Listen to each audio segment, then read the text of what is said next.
고맙습니다. 네. 고맙습니다. 이노메드는 예전에 제가 네.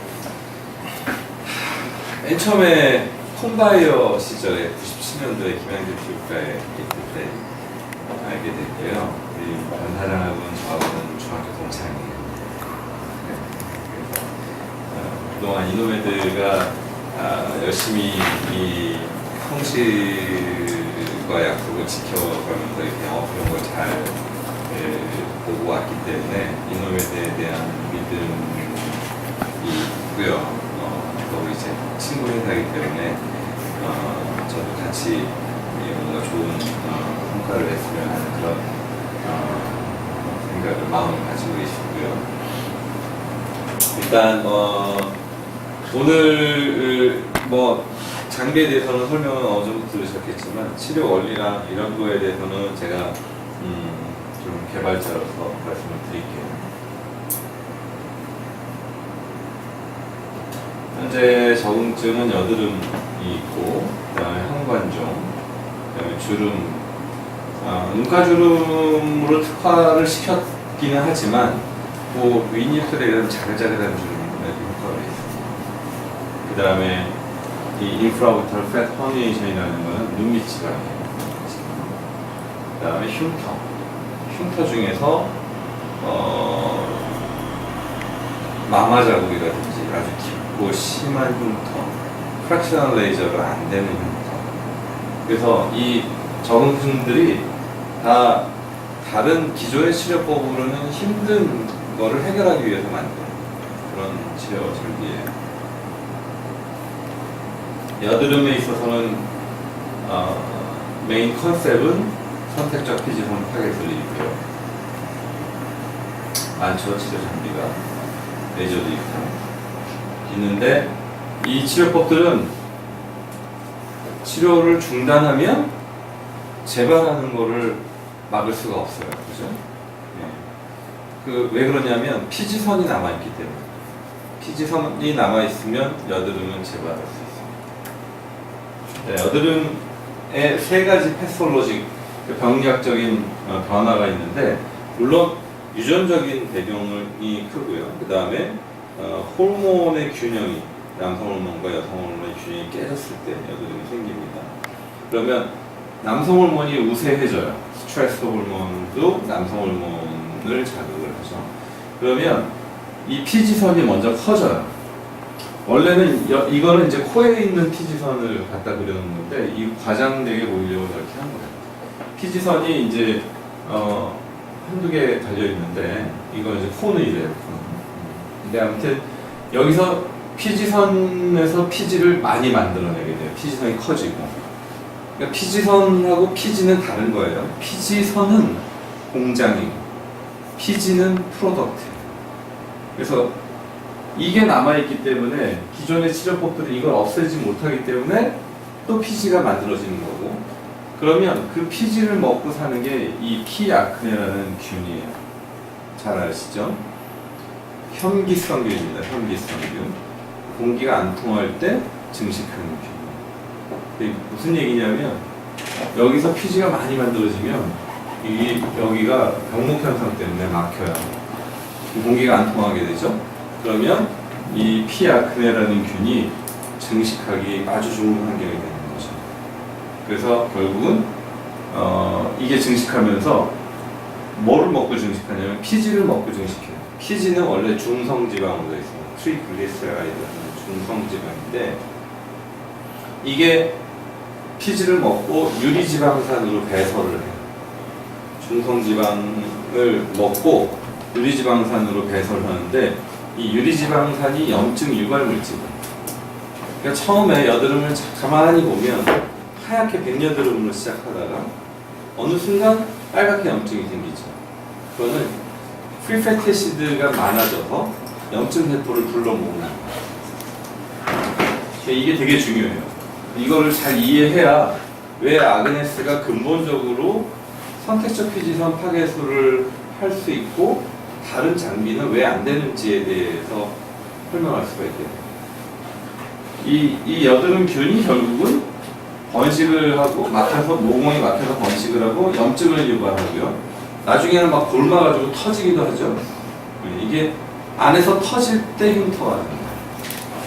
그래서 여드름을 손으로 짜다가 흉터 생기는 건 뭐냐면 피지가 밖으로 나오지 못하고 이 염증이랑 같이 안에서 톡 하고 터지는 거예요. 그럼 주변 조직이랑 염증 세포랑 막 이런 것들이 막 유착이 돼서 떡이 돼가지고 그래서 푹 파이는 흉터가 생기는 거예요. 그러니까 피지선이 커지는 거에서 시작하지만 여드름균이 번식해서 염증이 생기고 그리고 그 염증이 만약에 심한 경우에 터지면 흉터가 되는 거죠. 그리고 또 하나의 변화는 모공 입구에 이렇게 각질 플러그가 생깁니다. 그 이유까지 설명을 해드려요. 이 유리지방 산이 많아지면 이 모공 입구의 pH가 산도가 유리지방 산이잖아요. 중성 지방에서 유리지방 산으로 가니까 산도가 pH가 더 산성으로 가게 돼요. 그렇게 되면 모공 입구의 산도가 바뀌게 되면 이 각질이 탈락을 못하고 이 각질 세포가 탈락을 못하고 쌓여요. pH가 떨어지고 칼슘 농도의 변화가 오는. 그래서 여드름이 나중에 보면은 모공 입구에 이렇게 각질 플러그가 이렇게 막고 있게 되죠. 그래서 이렇게 되는 거예요. 아무튼 여드름의 출발점은 피지선이에요. 피지선이 없으면 여드름은 안 생기죠. 피지선이 없으면 여드름이 안 생기다.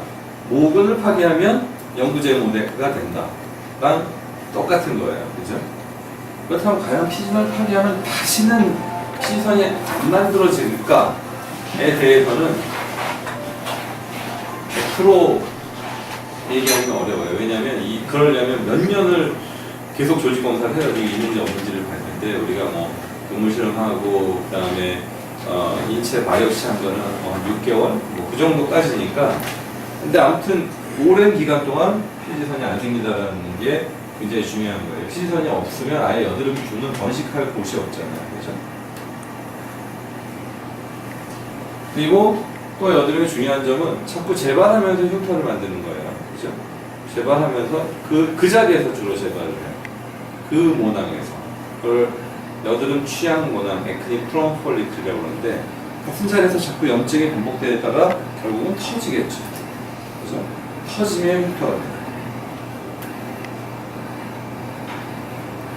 화이트 코메도는 잘 짜면 절대 흉터가 안 되겠죠. 안 터지니까 염증도 없고. 그런데 표피 쪽에 화상을 입히지 않고 피지선만 파괴하는 거는 쉽지 않은 일이에요. 모근을 파괴하는 거는 차라리 쉬워요.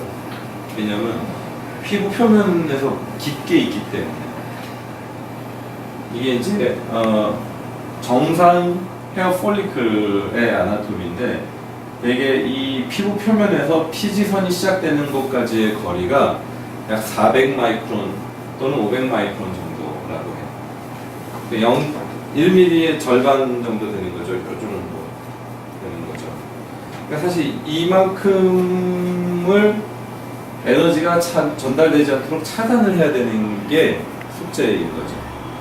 그리고 이만큼의 피지선을 파괴를 해야 돼요. 그래서 마이크로 절연 테크닉이 필요하죠. 이 모근을 파괴할 때는 사실 절연 부위가 길어도 상관없어요. 길게 만드는 건 어렵지 않지만 아주 짧게 만드는 게 어려운 거예요. 그래서 이거 정상 피지선은 길이가 한 500에서 600 마이크론 정도 됩니다. 건성 피부인 경우에는 작아요. 그리고 얼굴의 부위에 따라서 다릅니다. 코는 굉장히 피지선이 크고 많고 이 유존 같은 곳은 드라이 하잖아요. 이런 쪽은 피지선이 작아요. 그리고 이런 쪽은 피지선이 많이 발달되어 있고 이게 지성 피부인 사람은 더 크고 건성 피부인 사람은 더 작고 그래요. 이거는 평균치예요. 평균치. 그런데 여드름이 되면 어떻게 되냐면 이 피지선이 이렇게 커져요. 1mm 이상 커져요. 최소한 1mm. 그래서 만약에 우리가 여드름의 피지선을 없애려면 그냥 정상 피지선이 아니라 여드름의 피지선을 없애려면 400 마이크론에서 500 마이크론 정도는 절연으로 보호를 하고 최소한 1mm 이상은 태워줘야 되겠죠. 그죠? 그런데 보통 인트라세린이 인피니티 하는 그런 그 RF이면서 인솔레이션 니드를 가지고 있는 것들은 물론 바이폴라지만 그것들은 어떻게 돼 있냐면 non insulated 파트가 그러니까 비절연 부위가 0.3mm밖에 안 돼요. 요만큼은 데미지를 줄 수 있어요. 근데 그렇다 하더라도 피지선을 못 태워요. 그 이유는 내가 좀 이따 설명할게요. 이거 그런 장비들은 스킨을 타이트닝 하는데 맞춰져 있죠. 그죠? 그래서 콜라겐을 약간의 디내추레이션을 시켜가지고 다시 콜라겐 스티뮬레이션 시켜 콜라겐 리모델링이 되게 하는 장비죠. 그러니까 42도 정도 올립니다. 그런데 피지나 피지선은 기름이에요. 그렇죠? 기름이죠. 기름의 멜팅 포인트는 70도 이상입니다. 그러니까 그런 RF 장비, 다른 RF 장비들은 여기에 온도가 세팅이 되어 있기 때문에 사실 힘들어요. 70도까지 올리기가. 근데 70도까지 올려줘야 피지선이 타는 거예요. 이제 보일링을 시켜야 되는 거죠. 그래서 피지선을 태우려면 70도까지는 최소한 올려줘야 돼요. 그렇게 설계가 돼야 됩니다. 그리고 비절연 부위가 충분히 길어야 되고 커져 있는 여드름 피지선을 없앨 수 있는. 그래서 이게 제가 정리한 거죠. 선택적 피지선 파괴술이 가능하려면 이런 조건들이 있어야 됩니다. 첫 번째는 피부 표면에서부터 피지선까지의 거리, 이 짧은 거리를 프로텍트 해야 된다. 절연 코팅으로. 두 번째로는 비절연 부위가 최소한 1mm는 돼야 된다. 너무 길어도 안 돼요. 너무 길어도 안 되겠죠. 적당히 1mm면은 좋아요. 왜냐면 니들이 이렇게 생겼으면 비절연 부위가 이만큼이다. 그러면 에너지가 이렇게 오는 게 아니라 이 밑으로도 조금 오기 때문에 1mm 정도 만들면 한 1.2mm 정도까지는 에너지가 옵니다. 그리고 에너지를 충분히 타겟의 온도를 70도 이상으로 올려줄 수 있는 그 파라미터를 충족을 해야 이래야 선택적 피지선 파괴들이 가능한 거예요. 그런데 대충 내가 이제 DMPS에다가 원고 쓴 거 보고 다른 유사 장비들이 우리도 된다라고 얘기하는데 몰라서 그러는 거죠. 그들은 이 조건을 몰라요. 그럼 이 조건은 누가 정리를 했냐? 제가 정리합니다. 오랫동안 생각해서 정리를 해내는 조건이에요. 한 조건이에요. 그렇기 때문에 그들이 알 수는 없죠. 자, 아그네스의 니들입니다. 이렇게 투명한 젤라틴처럼 보이는 게 절연 코팅이에요. 예전에 고바야시 니들이랑 절연 물질이 다르고요. 훨씬 더 견고하고 더 얇고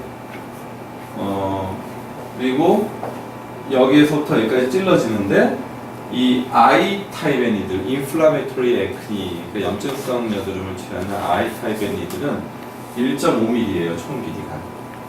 그리고 절연 부위가 0.5mm 정도. 오차는 조금 있어요. 0.5에서 플러스 마이너스 1 정도 오차가 있습니다. 그래서 이게 이만큼은 표피하고 파필라리 더미스에 해당되는 부위예요. 피지선이 시작되는 부위까지는 절연으로 보호가 되어 있고요. 이만큼 1mm는 비절연이어서 피지선을 태우는 겁니다. 모노폴라 에너지이기 때문에 바이폴라보다 더 디스트럭티브하게 태울 수가 있어요. 그리고 이 니들의 형태가 T자형이죠. 이렇게 숄더가 이렇게 있죠. 일부러 이렇게 디자인했어요. 그래서 더 안 찔러지게, 딱 여기서 멈추게, 피부에 닿고 더 깊이가 안 들어가게끔. 그래서 이게 어떤 의미냐면 누가 찔러도 똑같은 깊이에 도달하게끔. 예전에 고바야시 선생님의 니들은 어땠냐면요. 옛날 고바야시 니들은 이런 식으로 생겼었어요. 그래서 절연 코팅이 여기에 이런 식으로 입혀져 있었죠. 그러니까 여기까지 찌르라는 건데 이 여드름 치료를 해보면요, 이게 염증이 생기면 굉장히 눌러서 조금만 힘을 줘도 쑥 들어가요. 여기까지 쑥 들어가거든요. 그래서 예전에 고바야시로 치료를 해보면 어떤 경우는 치료가 잘 되고 어떤 경우는 또 치료가 안 돼요. 그게 뭐냐면 타겟을 벗어나기 때문에요. 여기까지 찔러버리면 피지선 밑에를 찢으면 효과가 없겠죠. 그런 일이 빈번하게 생길 수가 있어요. 왜 그러냐면 피부는 아까 제가 보여드렸듯이 마이크로 아나토미의 세계예요. 사실 여기서부터 뺨이 좀 두껍죠. 뺨 같은 경우에 3mm예요. 여러분들 아시겠지만 이 3mm 두께 안에 별벽에 다 있는 거예요. 여기 폴피도 있고 이 털도 이렇게 나누면은 여기 인펀디블룸 있고 피지선 있고 이 기모근 붙는 부위가 있고 모유두부가 있고 이런 식으로 이렇게 굉장히 많은 복잡한 구조물들이 그 3mm 안에 있어요. 여기 이 눈가에는 1mm밖에 안 됩니다. 두께가. 그러니까 아주 마이크로 아나토미 세계예요. 그래서 별거 아닌 것 같지만 이만큼만 더 들어가도요. 사람 손의 감각으로 1mm만 더 뚫고 들어가도 피지선 밑에를 지지게 되는 거예요. 효과가 없죠. 그래서 우리가 레이저 같은 거 또는 울살 같은 걸로 정확한 뎁스를 포커싱을 하는 거는 디지털화 되어 있지만 이걸로 어떻게 사람의 아날로그 힘으로 이 뎁스를 조절해가지고 피지선을 딱딱 태울 수 있겠어요? 불가능하죠. 제가 오늘 점심 때 눈학경 원장하고 리더스의 눈학경 원장하고 점심 먹었는데 이제 노 원장은 자기 감각으로 고비 같은 걸로 한다고 하는데 사실 코멘트는 안 했어요. 안 했는데 극히 어려운 일입니다. 그래서 정확하게 그 깊이에서 딱 멈추게끔 만들기 위해서 이 스토퍼 형태의 디자인을 한 거예요. 제 개념들을 보면 이렇죠. 절연에 의해서 표피는 보호되고 밑에 이제 피지선을 태우는 거죠. 피지선이 없으면 여드름이 안 생긴다. 그러면 과연 모든 피지선을 다 없애야 돼? 라는 의문이 들죠. 절대로 안 되죠. 그러면 자, 모든 피지선을 다 타겟으로 하는 대표적인 약이 로아키탄이라는 약. 그 먹는 약이니까 전신의 모든 피지선을 공격합니다. 파괴하지는 못해요. 그냥 작아지게 해요. 이런 것만으로도 여드름에 굉장한 효과를 가지고 있어요. 그런데 모든 피지선을 다 파괴할 필요가 없다는 거죠. 왜냐하면 여드름이 임상적으로 자세히 보면 난자리 또 나고 난자리 또 나요. 얼굴에는 약 2만 개 정도의 모낭이 있어요. 그 중에서 여드름이 자꾸 재발하는 모낭은 제 임상적인 경험으로 1000개 넘는 사람 별로 없어요. 지금까지 한 10년 동안 고바야시 치료를 해오면서 1000개 넘는 사람은 거의 못 본 거예요. 그러니까 5%가 안 되는 거죠. 그래서 그 여드름 취약 모낭, 에크닉 프론 폴리클이라고 하는데 이 에크닉 프론 폴리클 다 없애도 괜찮다는 거예요. 모든 모낭의 피지선을 타겟으로 하는 게 오히려 안 좋죠. 그래서 로아피탄은 효과는 좋지만 시스테믹 사이드 이펙트 있죠. 심하게 드라이해지죠. 그 다음에 헤파토톡시시티, 테라소제니시티, 그 다음에 성장판이 일찍 다치고 여러 가지 문제점들이 있잖아요.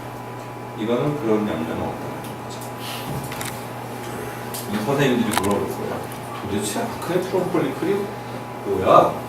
왜냐면 이걸 안 배웠어요. 우리나라에서. 제가 이건 일본에서 유학할 때 배운 컨셉이에요. 미국 교과서에는 없어요. 일본 교과서에 있어요. 근데 이걸 어떻게 우리가 알 수 있냐면 여드름의 병리학적인 변화 단계예요. 그래서 처음에는 피지선이 커져요, 단지. 그러면서 피지가 모공을 막게 돼요. 많이 만들어져서. 이게 화이트 코메돈이죠. 그래서 여기서 점점 염증 세포를 불러서 염증이 생기면 빨개져요. 그렇죠? 여기서 그냥 무사히 여드름이 그냥 배출된다든지 치료를 하면은 오케이. 그런데 심하면 이 노듈 또는 시스트를 가지고 크게 이렇게 막 썩나는 거 있죠? 이런 거예요. 이 모낭벽이 터진 거예요. 모낭벽이 터지면 흉터가 만들어진다고 그랬죠. 그죠? 그러면 이 흉터는 만들지만 모낭은 또 재생이 되는데 그때 재생될 때 이렇게 깨끗한 모낭으로 재생되지가 않아요. 흉터가 여기에 생기는 거예요. 여기에 흉터.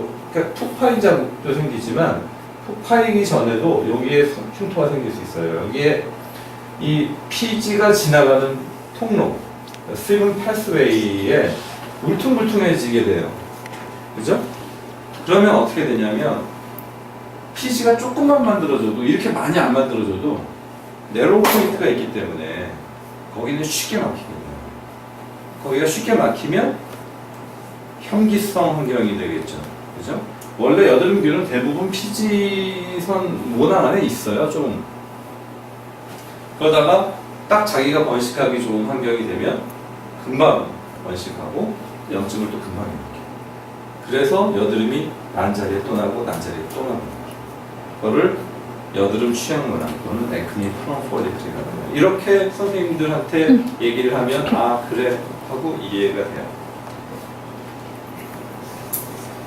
그래서 보시고 이거 보셨나요? 정상적으로 아이니들 하면 밑에만 코아귤레이션 되고 위에는 코아귤레이션이 안 되죠. 저렴 코팅이 있기 때문에 이거를 선생님들한테 보여주세요. 가장 어필이 됩니다. 이거 절연이 안 돼 있는 경우에 이렇게 되는 거죠. 그래서 뻔을 입히는 경우는 두 가지입니다. 하나는 절연 코팅에 문제가 있거나 하나는 시술자가 절연 부위를 완전히 다 피부 안에 집어넣고 난 다음에 통전을 시켜야 되는데 이게 처음에 익숙하지 않은 경우에 밟으면서 통전하는 경우가 있어요. 집어넣는 경우가 있어요. 그러면 화상이 돼요.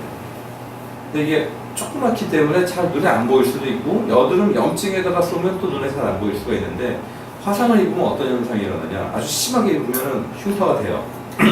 흉터가 안 된다 하더라도 색소 침착이 날 수가 있을 거고요. 또 하나는 빨간 자국이 굉장히 오래가고 잘 안 남을 수가 있겠죠. 그렇죠? 다른 자리는 다 깨끗하게 잘 안 물었는데 여기는 왜 그러죠? 이렇게 그럴 수가 있어요. 그래서 시술할 때 그래서 아그네스 안에다가 확대 카메라를 내장을 시킨 거죠. 그래서 시술 전에 이거를 먼저 절연 부위를 체크를 하고 그리고 시술을 하게끔 그렇게 설계가 된 거고요. 그래서 항상 병원에서는 우리 병원에서는 간호사한테 이거 뽑아놓고 띄워놓은 상태에서 나를 불러라. 그럼 내가 가서 이거 확인하고 바로 시술 들어간다. 이렇게 합니다. 그리고 아까 얘기한 것처럼 미숙하게 절연 부위를 완전히 삽입하지 않은 경우에는 화상을 입힐 수가 있죠. 그리고 아그네스와 예를 들어서 뭐 다른 RF 장비들이 선택적 피지선 타겟이 된다라고 얘기를 한다면 좀 이따 이제 이노플러스하고 비교를 하는 걸 보여드리겠지만 아그네스는 정상 피부의 사람 피부의 피지선 그리고 동물 그리고 여드름 환자에 대한 임상 데이터를 가지고 검증된 장비고요. 다른 것들은 검증이 아무것도 안 돼 있죠. 이런 것들은 사고 칠 수 있다는 거죠. 이건 뭐냐면요. 고바이 선생님이 2007년도에 Journal of Dermatology Surgery 아주 유명한 논문이에요. 미국 피부외과지 학회지 최초로 선택적 피지선 타겟술이라는 제목으로 논문을 퍼블리시한 아티클입니다. 그래서 이거는 여드름 환자를 가지고 한 게 아니라 정상 피지선, 정상인의 피지선, 자기 얼굴에다가 하고 한 거예요. A하고 B하고 C가 보이는데 이게 뭐냐면 치료하고 15분 후에, 그러니까 직후에 프로즌 바이옵시를 하는 거예요. 그래서 A는 여기 인펀디블룸이라는 것이고요. 여기는 피지선이 없는 것이죠. 그러니까 피지선이 없어서 피지선이 안 보여요. 파괴되지도 않았고요. B하고 C는 위, 아래 보면 이게 이제 피지선의 그 스베이셔스 라뷸들이 다 이렇게 파괴되어 있는 게 보이고요. 한 달 후에 보면 이렇게 치료한 자리에는 피지선이 거의 안 보여요. 그죠? 이런 데 조금씩 피지선이 보이죠. 그죠? 그래서 이게 완전히 다 피지선이 파괴되어 있지는 않아요. 이건. 근데 대부분 이때랑 지금이랑 치료 프로토콜이 좀 달라요. 이때는 모낭 센터에다가 넣고 이렇게 거기서 이렇게 하는 정도로 했었어요. 지금은 저희는 그렇게 안 하고 센터에다가 투샷을 하고요. 투샷을 하면 조금 더 광범위하게 데미지를 줍니다. 파괴를 잡습니다. 그리고 그 센터에서 띄워서 1mm 간격으로 동서남북으로 돌아가면서 또 추가적으로 원샷씩 해요. 그래서 이런 게 안 생기게끔. 그 다음에 동물 실험도 했습니다. 토끼 귀에다가 여드름균하고 올레익산이라는 거를 주사를 하면 여드름을 만들 수가 있어요. 원래 토끼 귀에는 여드름이 안 생깁니다. 안 생기는데 실험적으로 만들어낸 거예요. 그래서 4주 후에 여드름이 있는 거를 조직 검사를 해가지고 증명을 먼저 하고 이 깨끗한 귀에다가 주사를 이렇게 했더니 이렇게 육안적으로 명포가 생겼고요. 조직 검사에서 봤더니 이 전형적인 명포가 생겼어요. 그래서 이런 거를 이거는 이제 명포 안 만든 거니까 정상이니까 없죠. 그 다음에 아그네스로 치료한 그룹, 치료하지 않은 그룹을 시간에 따라서 조직 검사를 해가지고 비교를 한 거예요. 이거 두 개 보시면 돼요. 치료하지 않은 그룹은 6주 후에도 계속 명포가 남아있는데 치료한 그룹에는 아예 없어졌죠. 그렇죠? 그래서 동물 실험으로도 아그네스로 선택적 피지선 파괴소를 했다라는 걸 증명한 거고요. 그 다음에 이거는 2012년도에 김범준 교수가 인강을 이제 해가지고 12명의 여드름 환자를 한 달 간격으로 3번을 치료를 했어요. 그래가지고 한 달 후, 1년 후에 평가를 한 거예요. 얼마나 좋아졌는지. 그래서 여러 가지 방법으로 평가를 했는데 이 총괄적인 성공률, 이 오버롤 석세스 레이트라고 해서 IGA 스케일이 있어요. 이걸로 평가를 하고 그 다음에 사진을 찍어서 병변 숫자를 카운트했어요. 하기 전 한 번 하고, 두 번 하고, 세 번 하고, 한 달 후, 1년. 그래서 얼마나 좋아요. 근데 환자의 만족도도 보고요. 일단 전반적인 성공률은 100%. 그러니까 이 클리어하고 얼머스트 클리어는 성공했다라고 보는 겁니다. 그래서 1년 후에 3번 치료하고 1년 후에 봤을 때 100% 성공. 그리고 이거는 병변 숫자를 사진으로 찍어가지고 카운트한 거예요. 실제로 그 똑같은 동일한 부위를. 그래서 3번 치료하고 1년 후에 봤더니 빨간색은 염증성 여드름이고요. 파란색은 면포성 여드름입니다. 빨간색을 보면 96.3%의 병변이 없어졌어요. 그러니까 1년 동안 거의 대부분 재발하지 않은 거죠. 그죠? 파란색은 83%. 화이트 포메도는 사실 아크네 프로폴리클이 아니에요.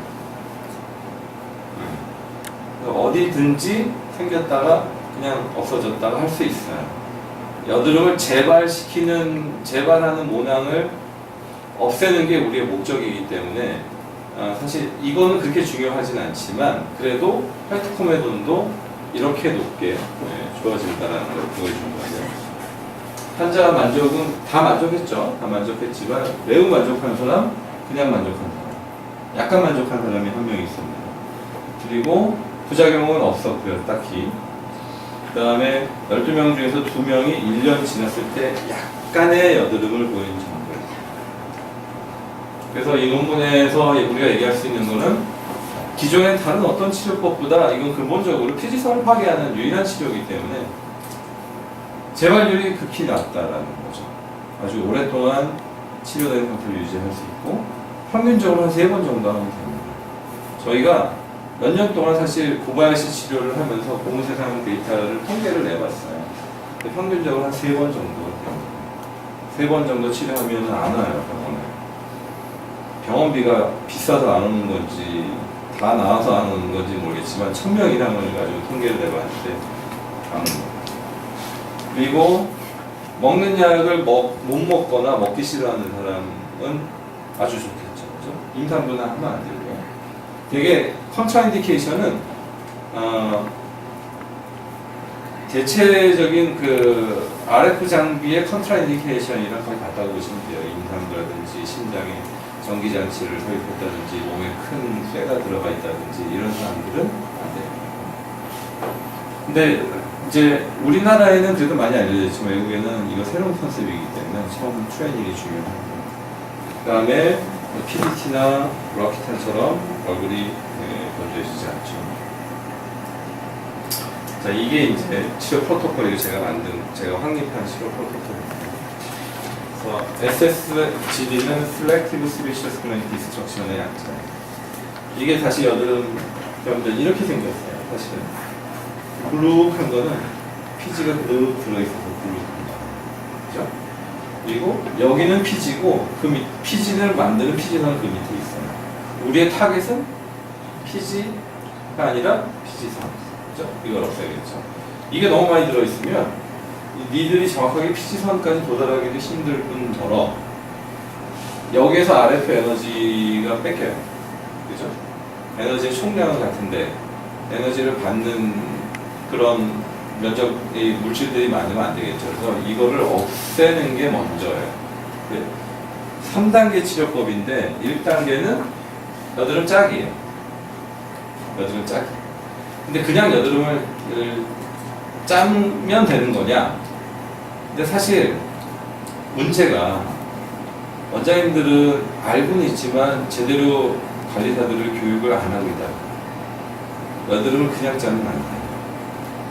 여드름을 짜기 전에 니들은 구멍을 내주고 그런 다음에 압출기로 짜야 되는데 관리사를 관리를 안 하니까 그냥 막 짜요. 그러면 그게 병원에서 짜는 거나 관리실에서 짜는 거나 아무 그 차이가 없습니다. 병원에서 여드름 짜다가 흉터 생겼어요 하는 환자들이 그래서 생겨요. 이거를 구멍을 출구를 안 만들어주고 위에다 압력을 가면 어떻게 될까요? 여기가 터져요. 여드름 짤 때 그런 그 날카로운 통증을 느껴보신 분들이 있죠. 그 통증은요, 그 날카로운 통증은 이게 터질 때 느껴지는 거예요. 그게 무슨 얘기냐면 구멍을 내놓고 여드름을 짜서 안 터지면 여드름 짜는 게 별로 안 아파요. 그래서 실제로 구멍을 다 내고 짜는 게 시간이 더 걸릴 것 같지만 환자가 안 아파하기 때문에 훨씬 빨라요. 같은 여드름 100개를 짠다고 했어요. 짜다가 막 억지로 막 짜다가 아프잖아요. 그럼 환자가 조금 있다가 해요. 이러거든요. 근데 이게 시간이 훨씬 더 걸립니다. 흉터 만들고요. 그래서 직원들 트레이닝을 잘 시켜야 돼요. 여드름을 짤 때 구멍을 만들고 짜줍시다. 23게이지 니들이 좋습니다. 두 번째로는 이게 없어지고 난 다음에 아그네스로 피지선을 파괴하는 단계이고요. 3단계가 있어요. 이거는 뭐냐면 이 피지선이 그냥 여드름 짰을 때는 안 나오죠. 모낭에 달려있는 거니까 안 나옵니다. 근데 파괴가 되면 어떻게 되냐면 나와요. 구멍이 출구가 있으니까 더 이상 모낭에 달려있는 게 아니라 파괴됐잖아요. 그죠? 그래서 출구로 다음날 되면 이렇게 진물이랑 같이 해가지고 염증처럼 보이게 그렇게 나옵니다. 근데 이거를 그냥 놔두면 안 좋아요. 기름이잖아요. 그죠? 기름 덩어리이기 때문에 균 감염이 잘 생길 것이죠. 그래서 이런 경우에는 다음날 또는 3일 이내에 와서 제거를 해줘야 되는데 이때 그냥 제거하는 게 아니고요. 우리 아그네스의 바이폴라 핸드피스를 써서 먼저 히팅을 시켜요. 그거는 이제 어퍼더미스에 열을 전달하게끔 돼 있어서 이쪽에 이제 딱딱하게 굳었던 것들이 이제 녹아요. 그러면 짤 때도 훨씬 부드럽게 짜지고요. 거기서 사실 더 중요한 거는 염증이 있는 데다가 찔러냈잖아요, 우리가 막. 그죠? 그 상처를 준 거예요. 근데 그냥 염증 있는 데다가 바늘로 팍 찌르면 다음날 어떻게 돼? 썩나죠. 그래서 운드 힐링이 굉장히 중요한 거예요. 근데 그 운드 힐링에 있어서 가장 크리티컬한 게 3일입니다. 상처가 났을 때 그 3일 안에 운드 힐링, 콜라겐 리모델링을 유도로 스티뮬레이션 해주는 게 가장 효과적이에요. 그래서 바이폴라 핸드피스의 RF는 그 운드 힐링 프로세스를 도와주는 그런 아주 크리티컬 역할을 해요. 그래서 보통은 여드름 치료할 때 제일 힘든 부위가 여기 턱 라인입니다. 여기 흉터가 너무 잘 생기고 잘 낫지도 않고 막 그래요. 근데 여기는 그래서 뭐 의사들이 적극적으로도 치료 안 하기도 하고 켈로이드도 잘 생기는데 이 바이폴라로 3단계를 해주면요 여기가 깨끗하게 나와요. 왜냐하면 운드 힐링이 아주 크리티컬한 그 기간 동안에 바이폴라 에너지를 그 어퍼더미스에 주기 때문에 이쪽에 주기 때문에 그래서 이걸 소홀히 하지 말라고 해야 됩니다. 저희 병원에서는 간호사들이 저거 껴야 합니다. 그리고 아주 환한 불빛에서 하게 해요. 왜냐면 모공을 그냥 대강 눈이 안 좋은 친구가 분명히 털이 나오면 구멍이 있는데 거기다가 구멍을 내줘야 되는데 엉뚱한 데를 이렇게 하면 아프거든요. 피나고. 그래서 모공에다 정확하게 니들을 뽑아라. 그리고 짤 때도 이렇게 털이 이렇게 흘러요. 이렇게 흐릅니다. 이렇게 흐르는데 털의 흐름 방향으로 짜줘야 돼요. 출구 쪽으로. 털이 이렇게 흐르는데 이렇게 짜면은 잘 안 짜져요. 그러니까 구멍도 만들고 털의 흐름 방향으로 짜고 그러려면 환한 불빛에서 확대경을 보는 게 좋죠. 이거 하는가 아니면 이제 관리실에 보면 이런 게 있어요. 형광등이 이렇게 동그랗게 돼 있고 안에 볼록거리는 볼록 렌즈가 있는 거. 그거 보고 해도 돼요. 아무튼 이렇게 정성껏 짜라. 제대로 안 짜면 어떻게 되느냐? 이게 남아있어요. 이게 남아있으면요 시술할 때 이게 불 끓어서 푹 하고 올라옵니다. 그러면 짜내고 원장님이 다시 짜내고 다시 해야 돼요. 그러면 시술 시간이 많이 걸리죠. 짜증나요. 짜증나기도 하고 환자도 괴롭고 한 거 또 해야 되니까. 그래서 잘 짜게 하는 게 되게 중요해요. 잘 짜게. 그리고 또 하나는 요즘 생각하는 게 뭐냐면 이 피지가 끓어서 올라오는 현상은 아그네스는 70도 이상으로 온도를 올린다는 거죠. 그 증거죠. 그죠? 두 번째 단계는 이거를 니들을 짠 모공에다 찔러가지고 이제 피지선을 파괴하는데 어떻게 하냐면 센터에다가 찔러서 의사도 그래서 이게 확대경을 끼고 보면 모공이 보여요. 그러면 이렇게 생사를 뚫고 찌를 필요도 없어요. 모공에다가 탁 대면 스르륵 미끄러져도 들어가요. 피도 안 나요. 근데 잘 안 보이는데 이렇게 대충 이게 퍽 찌르면 이제 그건 아프죠. 그래서 확대경을 끼는 게 좋아요. 센터에다가는 투샷을 합니다. 좀 넓게 히팅을 확실하게 코아뷸레이션 하자라는 얘기예요. 그리고 여기서 1mm 떨어져가지고 동서남북으로 원샷 시켜요. 그러니까 여드름인 경우에는 피지선이 퍼져 있기 때문에 이렇게 꿀 튀어나온 밑에 호박처럼 이렇게 돼 있다고 생각을 합니다. 그래서 그 라테랄 로뷸들을 한 번씩 더 없애주는 거죠. 파괴해주는 거죠. 모공의 센터에 직각으로 삽입해서 끝까지 두 번의 샷을 주면 스토퍼에 닿을 때까지 삽입을 한 다음에 투샷을 하고 그 다음에 센터로부터 약 1mm 떨어져서 동서남북으로 추가적인 샷을 4번에서 5번의 샷을 줍니다. 그렇게 하면 이 모낭의 피지선은 파괴된 겁니다. 자, 이때 시술할 때 주의할 사항은 이 마이크로 니들이, 이 절연 니들이 절연 부위까지 끝까지 삽입이 된 이후에 통전을 하셔야 된다는 겁니다. 그래야 피부를 화상으로부터 보호하실 수가 있습니다.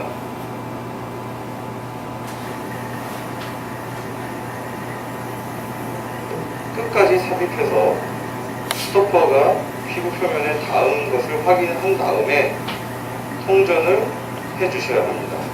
몇 번만 하면 이제 리듬이 생겨가지고 빨라지는데 처음에는 이거를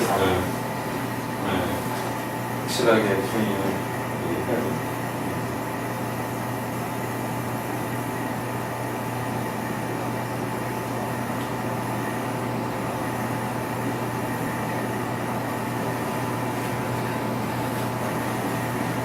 다음 단계는 이제 다음 날 와야 돼요. 그날은 사실 안 올라옵니다.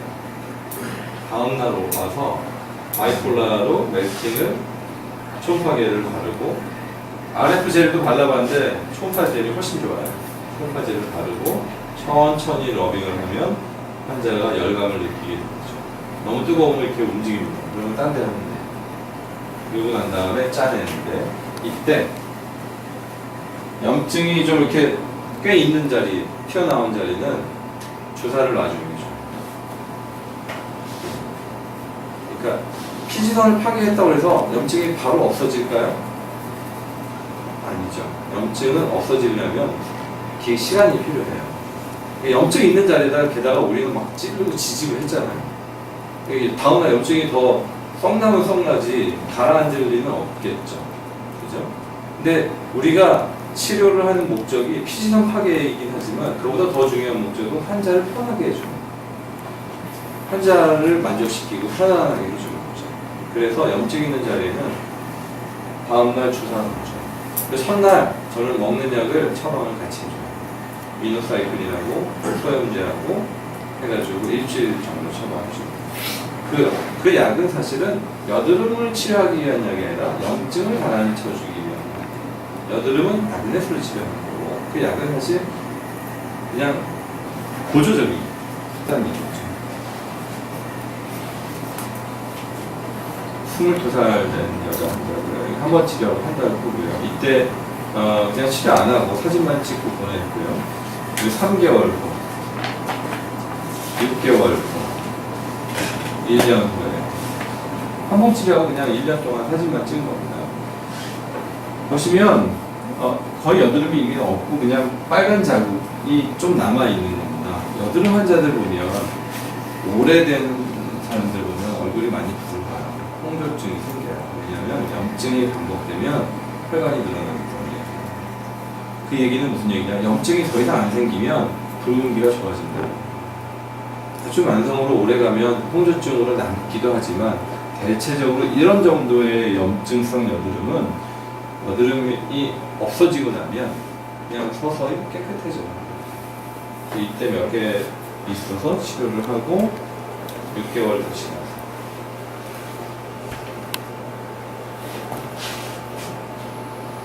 이 환자는 치료하고 가운데는 없어졌죠. 여기 있었던 1차 치료 환자는 8개월인데 새로 이렇게 치료 안 했던 자리에 생겨요. 그러니까 여드름을 왜 3번 치료에 한 번에 다 없애지? 그게 안 돼요. 왜냐하면 에크니 프론 폴리클이 100개라면 100개가 동시에 다 발현되지는 않는 거예요. 그래서 한 번 하고 그 다음번에 다른 데서 또 발현되면 또 없애고 그렇게 한 3번 정도 하니까 많이 하면 뭐 5번도 하지만 그러면 거의 다 없어지더라 이거죠. 그래서 그때 치료하고 몇 개월입니다. 3번을 개런티 할 수 있냐고 물어보는 데가 많거든요. 개런티를 못합니다. 그냥 평균적으로 꼼꼼하게 치료를 잘 해줬더니 3번 정도면 되지만 환자에 따라서 5번 이상 할 수도 있어요. 어떤 환자는 한두 번만 하고 안 할 수도 있어요. 이 환자는 5번 했던 환자고 이게 한 번 하고 두 달 후 이때 2차 치료하고 2차 치료하고 5개월 후 이때 3차 치료하고 3차 치료하고 4개월 이때 4차 치료하고 그래서 5차 치료까지 했던 자, 이 환자가 이 턱 라인에 이렇게 염증이 심하죠. 되게 이러면 거의 흉터가 됩니다. 됐는데 직후 빨개지죠. 열이 들어갔습니다. 이거 직후에 다음날 한 2, 3일 정도 되면 붉은기는 많이 살아났어요. 퇴수는 다음날부터 해도 상관없어요. 이게 한 번 치료하고 한 달 후고요. 이때 2차 치료하고 2차 치료하고 한 달 후, 이때 3차 치료하고 3차 치료하고 2달. 흉터 거의 안 생겼죠. 가장 흔한 입 주변의 여자들 생리 전에 이렇게 올라오는 한 번 치료하고 2달 후고요. 두 번 치료 6개월 후, 15개월 후 괜찮다가 2년 지나니까 또 새로운 병이 생겼어요. 이때 3차 치료. 이 환자는 2년 2개월 동안 3번 하는 거죠. 그래서 환자를 한 달에 한 번씩 팔로우업을 시키긴 하지만 한 달 후에 2차 치료하러 왔을 때 병변이 없는 경우도 많아요. 그런 경우에는 한 달이나 두 달 더 있다가 올라왔을 때 오세요. 그렇게 얘기를 합니다. 이 환자도 이제 턱 라인이 생겼죠. 한 번 치료하고 한 달 후, 두 번 치료하고 4달 후, 그 다음에 이제 없어서 그냥 사진만 찍고 팔로우 하다가 1년 됐을 때 새로 생겼어요. 그래서 이때 3차 치료하고 6개월.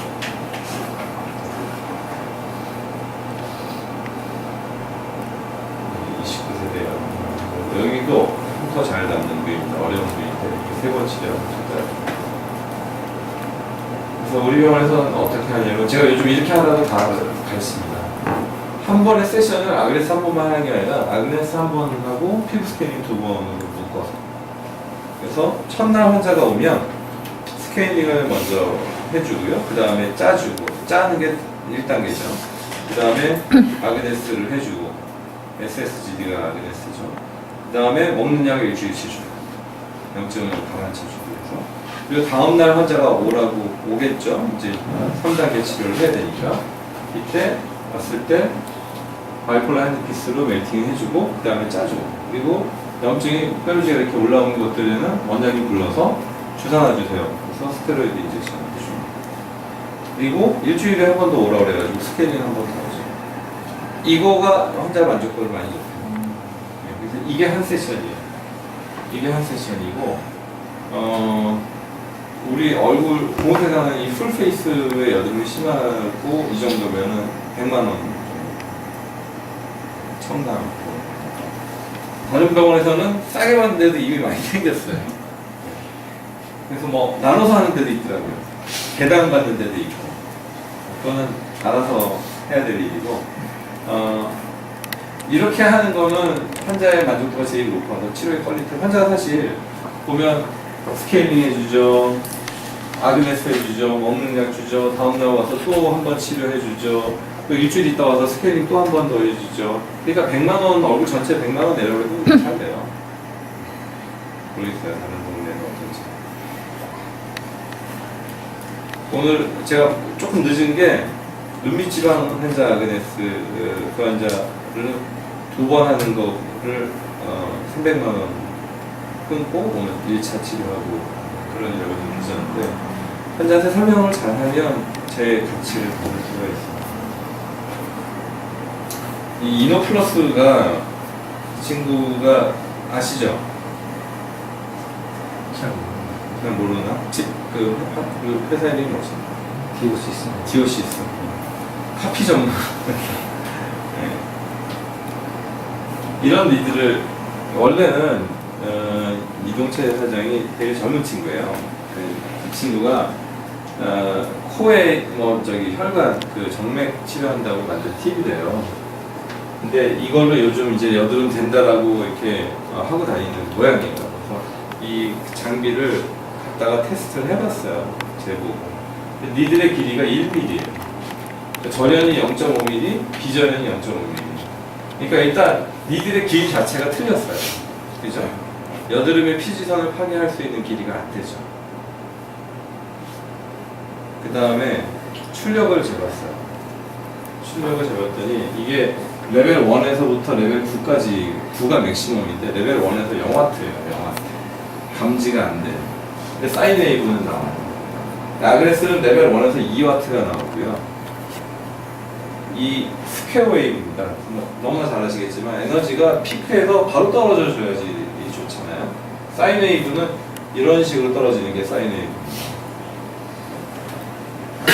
레벨 9에서 얼마나 나오나 했더니 1와트 나와요. 1와트. 이 정도 출력으로는요 70도까지 올릴 수가 없어요. 그러니까 팻을 태울 수가 없어요. 그러니까 니들의 비절연 부위도 짧고, 그죠? 그 다음에 출력도 너무 낮아요. 우리는 아그네스로 여드름 치료할 땐 레벨 3에 녹화합니다. 레벨 3는 4와트예요. 4와트고, 여기는 컨티니스 웨이브 모드가 있고, 그 다음에 0.15초 나오는 모드가 있어요. 근데 어찌됐든 간에 이건 안 됩니다. 레벨 9에 예를 들어서 1와트, 맥시멈의 1와트에 0.15초에서 안 되죠. 근데 이거를 되는 줄 알고 하는 선생님들이 벌써 생겼어요. 유튜브에 무슨 리뉴미피 막 올렸더라고요. 근데 보니까 여드름도 짜지도 않고 막 거기다 그렇게 막 하고 있더라고요. 그래서 안 됩니다. 에너지도 낮고, 그 다음에 비저렴 부위도 짧고, 그 다음에 당연히 그 뭐 검증된 데이터도 없죠. 논문도 없고 이런 차이가 있고. 그리고 이거를 이제 이해를 하셔야 되는데, 아까도 잠깐 얘기했지만 뭐 인트라셀이니 인피니니 이런 그 프랙셔널 멀티 니들링 RF 디바이스들이죠. 스칼렛 같은 경우는 인슐레이션이 없어요. 그리고 나머지는 대부분 인슐레이션이 있습니다. 근데 이 니들들은 아그네스와 가장 큰 차이점은 인슐레이션의 길이에요. 전체 3mm에서 끝에 0.3mm만 비절연이고 나머지가 절연입니다. 이렇게 길게 만드는 거는 굉장히 쉬워요. 아주 보편적인 기술이고요. 이 절연을 이렇게 짧게 만드는 게 어렵습니다. 그리고 얘네들은 바이폴라, 이거는 모노폴라. 얘네들은 이 콜라겐 스티뮬레이션을 해서 스킨 타이트닝 하는 목적이기 때문에 온도를 42도에서 45도 정도로 맞춰놓는 거고요. 이거는 뭐 인디케이션에 따라서 우리가 얼마든지 조절할 수 있는데, 여드름인 경우에는 70도 이상 올려야 되는 거죠. 그렇죠? 그리고 이거는 모노폴라고 싱글 리들이고, 이거는 멀티플 리들이고 싱글 리들이고. 멀티플 리들이 결코 좋은 게 아닙니다. 오늘도 노나평 원장하고 점심 한간종이 조그만데 한간종을 이 아그네스로 치료하거든요. 이런 걸로 치료가 되나요? 안 되죠. 그 다음에 눈가의 주름도 마찬가지로 아주 눈가는 미세한 곳이고 조금만 잘못돼도 안 되는 곳인데, 이런 니들들 몇 개가 예를 들어서 불완전하게 삽입이 된다. 그러면 뻔히 피해는 거죠. 그래서 멀티플 니들이라고 무조건 좋은 건 아니에요. 제가 눈가 주름 치료하는 거는 3핀짜리로 3개가 동시에 들어가는 게 만들었는데 그게 거의 맥시멈이에요. 그래서 이런 다른 RF 장비들하고 뭐가 다르냐고 근본적으로 다른 거예요. 바이폴라, 모노폴라, 멀티플, 싱글. 그거보다 더 큰 거는 인슐레이션의 길이. 그죠? 그리고 타겟. 얘네들은 타겟이라는 개념이 그냥 진피예요. 우리는 타겟을 피지선으로 하거나 아니면 한간종 조직으로 하거나 뭐 다양하게 할 수 있죠. 다양한 니들을 만들어서. 타겟이 다르고요. 핸드피스랑 니들이 다르고, 그리고 타겟에 전달되는 에너지의 양이 다르죠.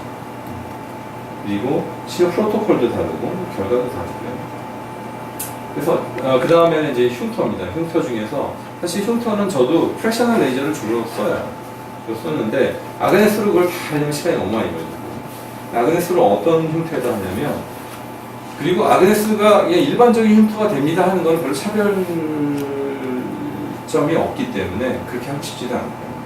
그래서 다른 프랙셔널 레이저로 안 되는 흉터를 치료하는 걸로 잡았어요. 이 환자가 아마 저는 예전에 이런 환자를 김한기 피부과에서부터 몇 년 동안 전신마취 해가지고 한 몇 시간을 깎았어요. 울트라펄스하고 얼굴 레이저에서 컴바이어 거, 이노메드 거 써서 많이 깎았어요. 근데 이런 흉터, 뾰족하고 좁고 깊은 흉터를 아이스피탈 흉터라고 그러죠. 그 다음에 요 흉터, 이런 흉터들은 베이스에 하얗게 심이 박혀있는 파이브로틱 밴드가 있는 흉터예요. 이분은 이 인중이 이게 주름이 아니에요. 흉터입니다. 이것도 주름이 아니에요. 이어져 있지 않고 끊어져 있죠. 손톱을 꾹꾹 누르는 것처럼 흉터예요. 흉터예요. 흉터. 근데 이 상태가 2940, 룩스 2940으로 2년 동안 5번 하고 난 다음에 가장 세게 했어요. 룩스 2940으로. 그래서 진물이 일단 일주일 이상, 그 다음에 홍과는 2달. 그렇게 안 하면 뭐 1540으로는 되지도 않고요. 2940의 맥시멈으로 해야 좋아져요. 그래서 좀 좋아지긴 했어요. 이런 데들. 근데 이런 데는 안 좋아지더라고요. 그리고 환자의 컴플레인이 남자잖아요. 이거 사업하시는 분인데 강원도에서. 일주일 동안 진물 가서 드레싱 받아야죠. 얼굴 부르는 거 몇 달 가죠. 그러니까 너무 힘들어. 너무 힘들어. 그래서 아그네스를 해봅시다. 왜냐면 아그네스는 일단 에피더미스에 뻔을 안 입히잖아요. 딱지가 안 생겨요. 진물도 안 나요. 그래서 해봤습니다. 그리고 5달 있다가 왔어요. 예고도 없이. 그리고 사진 찍어서 같이 봤어요. 그랬더니 많이 좋아졌더라고요. 환자도 좋아졌다고 하는데 사진을 보고 정말 제가 이렇게 좋아졌군요 합니다. 보시면 이마, 코에 아이스픽 타입 흉터들이 좋아졌죠. 환자가 제일 좋아했던 거는 이분 코가 너무 심하게 이렇게 이 컨트랙션이 돼가지고 콧망울이 이렇게 동그란 게 아니라 이 안쪽까지도 이 형태가 울퉁불퉁했었는데 이게 좀 펴졌어요. 부드럽게. 그리고 입 주변에 흉터를 볼까요? 입 주변에 흉터들도 많이 생겼죠. 그리고 이때 한 번 더 하고요. 이분은 바빠서 자주는 못해요. 6개월에 갔어요. 많이 좋아졌죠.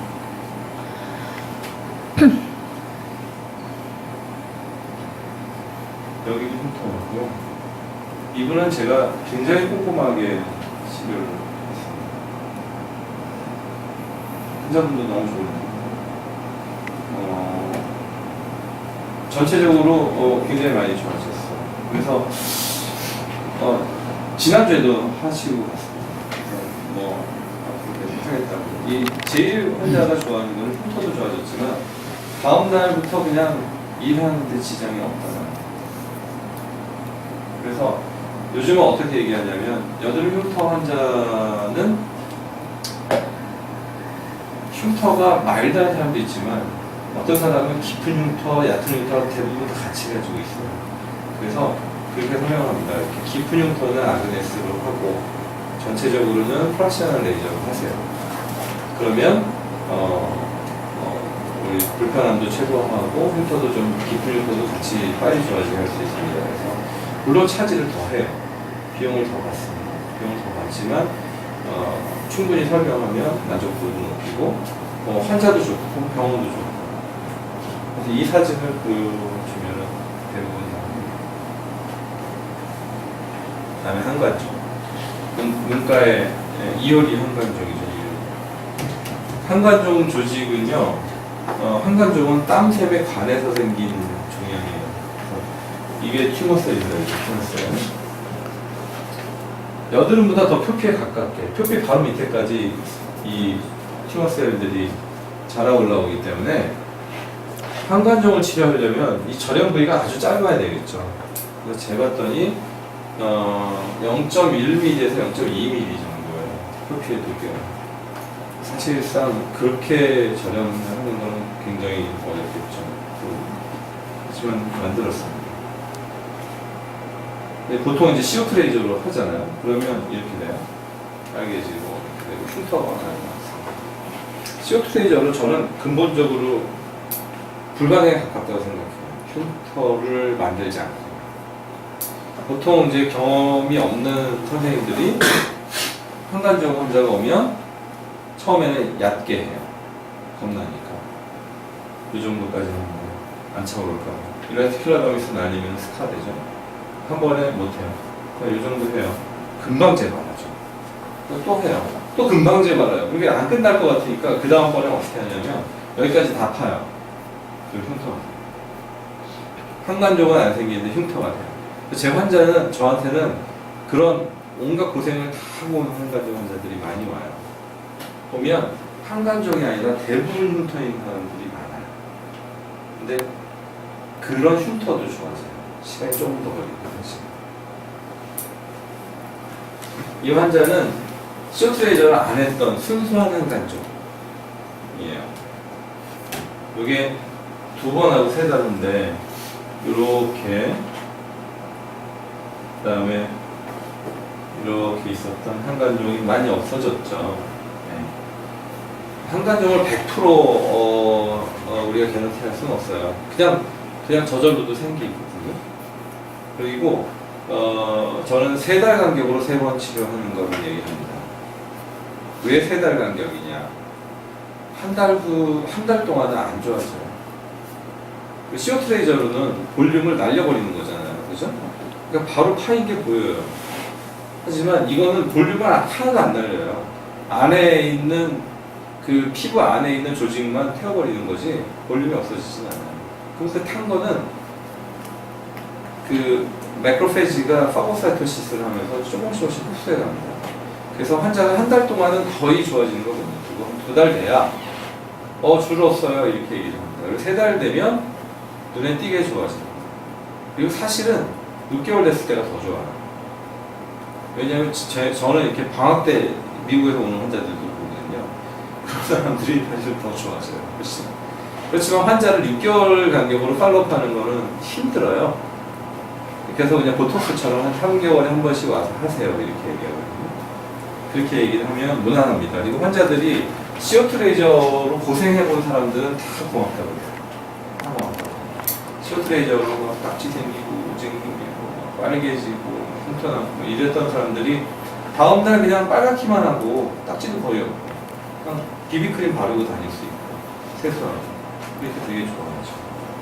그리고 간혹 보면 한간종만 있는 게 아니라 비립종도 같이 있는 경우도 있어요. 근데 비립종도 하면 돼요. 아그네스 비립종도 하면 돼요. 이 환자는 부산의 조시영 원장이 했었던 케이스인데 이마에 눈가에 있었죠. 이때는 파라메타를 잘 몰라가지고 이 친구가 2주 간격으로 6번인가 8번인가 했더라고요. 근데 그렇게 할 필요가 없어요. 이 환자는 자세히 보면요. 여기 보세요. 이거 한간종이 아니에요. 흉터입니다. 이런 흉터가 좋아져요. 대신 흉터가 메인인 환자는 6개월 후에 봐야 돼요. 3개월 후에도 많이는 안 좋아집니다. 그러니까 순수한 한간종보다는 시간이 2배 걸린다 이렇게 생각하시면.